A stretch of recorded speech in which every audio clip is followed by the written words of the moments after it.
Good morning बच्चों। कल आप लोगों ने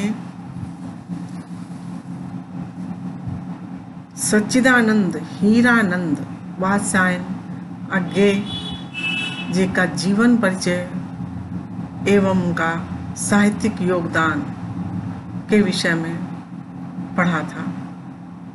आज हम उनके द्वारा लिखित मैंने आहुति बनकर देखा शीर्षक का अध्ययन करेंगे। प्रयोगवाद के प्रवर्तक कवि अज्ञे के काव्य संग्रह पूर्वा में संकलित कविता मैंने आहुति बनकर देखा में कवि ने जीवन के प्रति अपने यथार्थवादी दृष्टिकोण का उद्घाटन किया है। उनका विचार है कि सहज अथवा सरलता से प्राप्त होने वाली सुविधा मनुष्य को अकर्मण्य बना देती है। मनुष्य की जीवनी शक्ति का विकास संघर्षों और बाधाओं में ही होता है। अर्थात जब मनुष्य सांसारिक विषमताओं और कष्टों का सामना करके कुछ प्राप्त करता है, कुछ हासिल करता है, तभी उसे सच्चे आनंद की अनुभूति होती है। मैं कब कहता हूँ जग मेरी दुर्धर गति के अनुकूल बने। मैं कब कहता हूँ जीवन मरुनंदन कानन का फूल बने।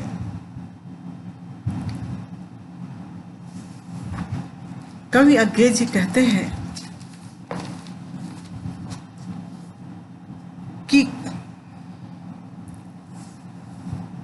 जीवन को परिभाषित करते हुए वो कहते हैं कि जो दुख के बीच पीड़ा सहकर अपना मार्ग प्रशस्त करने वाला जीवन ही वास्तविक जीवन है। जीवन वही सार्थक है जो दूसरों की पीड़ा हर करके उसको दूर करके उनमें प्रेम का बीज रोपने के लिए या बोने के लिए स्वयं को बलिदान कर दे। इन्हीं पंक्तियों में कवि ने अपने लिए ऐसे ही जीवन की कामना की है। वो कहते हैं कि मैं कब कहता हूँ जग मेरी दुर्धर गति के अनुकूल बने। कवि कहता है कि मेरी यह कामना है, अर्थात मैं ऐसे जीवन की बिल्कुल भी कामना नहीं करता हूँ कि यह संसार जो है मेरी कठोर जीवन गति के अनुकूल बन जाए। मैं कब कहता हूँ जग मेरी दुर्धर गति के अनुकूल बने। बच्चों, इसका शाब्दिक अर्थ देखिए। कवि कहता है कि मैं कभी ये नहीं चाहता हूँ कि यह संसार मेरी दुर्धर गति अर्थात कठिन गति के अनुकूल बन जाए। मैं कब कहता हूँ जीवन मरुनंदन कानन का फूल बने। मैं कभी भी ये नहीं चाहता हूँ कि यह जीवन जो मेरा मरुस्थल है, मरुस्थल के समान जीवन है, वो देवताओं के नंदन वन का फूल बन जाए, अर्थात सुगंध फैलाने वाला पुष्प बन जाए। कांटा कठोर है, तीखा है, उसमें उसकी मर्यादा है। फिर कवि कहता है कि जिस प्रकार कांटा कठोर होता है, नुकीला होता है, तीखा होता है, उसका जैसे उसका स्वभाव ही कठोर होता है, उसका स्वभाव है, ये उसका स्वभाव ही उसकी मर्यादा है। अगर कांटा कोमल हो तो फिर उसकी मर्यादा उसमें नहीं है, अर्थात वो उसका स्वभाव है। कठोर होना, तीखा होना कांटे का स्वभाव होता है। उसी प्रकार यह जीवन जो है वो भी तीखा है, अर्थात उसमें जो दुख है, उस दुखों को सहना, सह लेना, सहन करना, संघर्ष करना ही जीवन की मर्यादा है। मैं कब कहता हूं वह घटकर प्रांतर का ओछा फूल बने। मैं ये भी नहीं चाहता हूं कि मेरा कांटे रूपी जीवन कठोरता और तीखापन छोड़कर वन का तुच्छ फूल बन जाए। मैं कब कहता हूं यह घट कर प्रांतर का ओछा फूल बने। प्रांतर अर्थात वन का तुच्छ फूल बन जाए। मैं कभी ऐसा नहीं चाहता हूं। मैं कब कहता हूं मुझे युद्ध में कहीं ना तीखी चोट मिले। मैं कभी ये नहीं चाहता कि युद्ध हो तो मुझे कोई भयंकर चोट ना आए। मैं ये भी नहीं चाहता हूं युद्ध हो और चोट ना आए, ऐसा संभव नहीं है। मैं कब कहता हूं प्यार करूं तो मुझे प्राप्ति की ओट मिले। कभी फिर कहता है कि मैं ये भी नहीं चाहता हूं कि मैं जिसको चाहूं उसके वो भी बदले में मुझको प्यार दे, उसके प्यार का सहारा मिले, ओट मिले, आश्रय मिले। मैं ये भी नहीं चाहता हूं। मैं कब कहता हूं विजय करूं मेरा ऊंचा प्रासाद बने।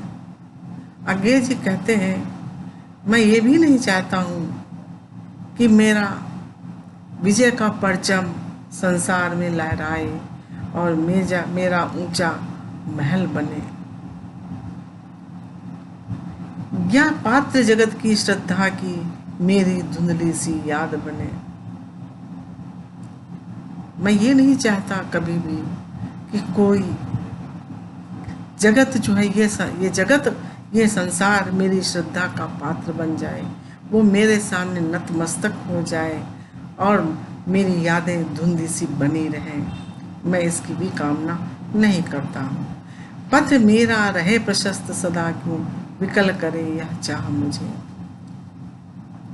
मेरा मार्ग सदैव प्रशस्त रहे, यह चाह मुझे क्यों व्याकुल करे, अर्थात मैं इसकी भी कामना नहीं करता हूँ। नेतृत्व न मेरा छिन जावे क्यों इसकी हो परवाह मुझे। मेरा नेतृत्व छिन जाए इसकी भी मुझे कोई परवाह नहीं है।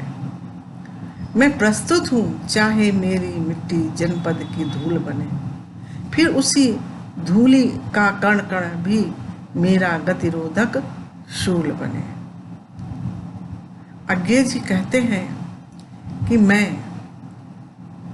जनपद की धूल बनने के लिए तैयार हूं, फिर चाहे उस धूल का एक एक कण भी मेरे जीवन गति का रोड़ा बन जाए, रोड़ा बन करके पीड़ा पहुंचाए, इसकी भी मुझे कोई परवाह नहीं है।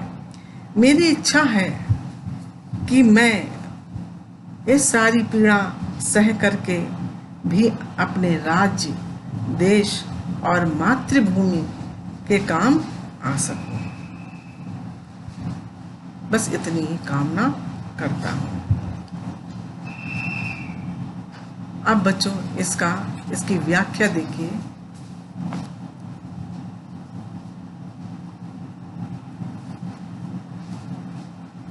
कवि आज्ञे जी कहते हैं कि मेरी यह कामना बिल्कुल नहीं है कि यह संसार मेरी कठोर जीवन गति के अनुकूल बन जाए और मुझे जीवन जीने में किसी प्रकार का कोई कष्ट न हो। मैं ये भी नहीं चाहता हूँ कि मेरा जीवन रूपी सूखा रेगिस्तान देवताओं के उद्यान नंदन कानन के समान कभी ना मुरझाने वाला फूलों से महक उठे। जिस प्रकार से कांटे की श्रेष्ठता उसके कठोर और नुकीलेपन में है, उसी प्रकार जीवन की मर्यादा भी उसके दुखपूर्ण होने में निहित है।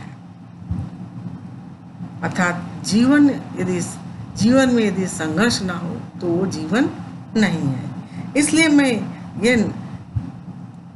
मैं ये भी नहीं चाहता कि मेरा कांटे रूपी जीवन अपनी कठोरता और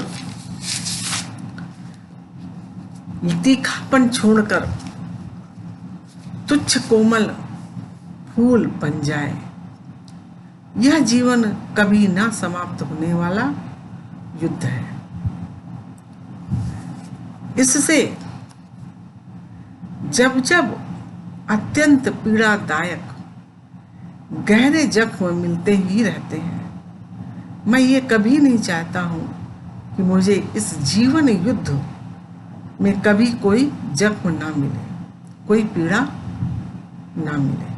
मेरी यह इच्छा भी नहीं है कि यदि मैं किसी को प्यार करूं तो उसके बदले में मुझे भी प्यार मिले अथवा उपहार के रूप में कोई प्रतिफल प्राप्त हो।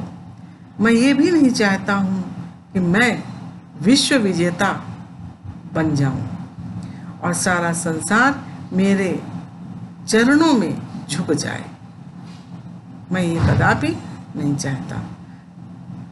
ना ही मेरी यह कामना है कि मैं इतना वैभव संपन्न हो जाऊं कि मेरे राज महल के सम्मुख संसार को सारी सुंदरता समाप्त हो जाए और लोग उसकी विशालता एवं सौंदर्य पर मंत्रमुग्ध हो जाए।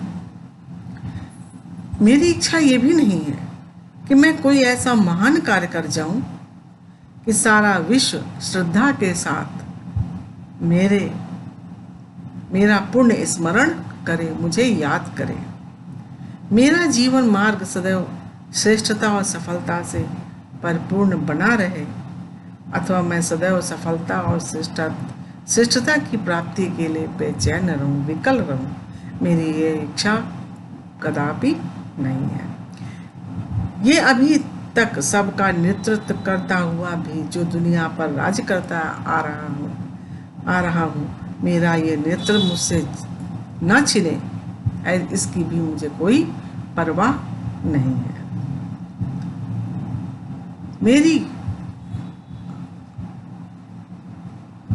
मेरी कामना है कि मैं अपने देश के लिए, अपने जनपद के लिए, अपने देश के लिए, अपने राज्य के लिए, देश के लिए कुछ करूं। लाखों पीड़ाएं सह करके, अनेकों कष्ट सह करके भी मैं अपने मातृभूमि के काम आ सकूं। बस इतनी सी कामना है।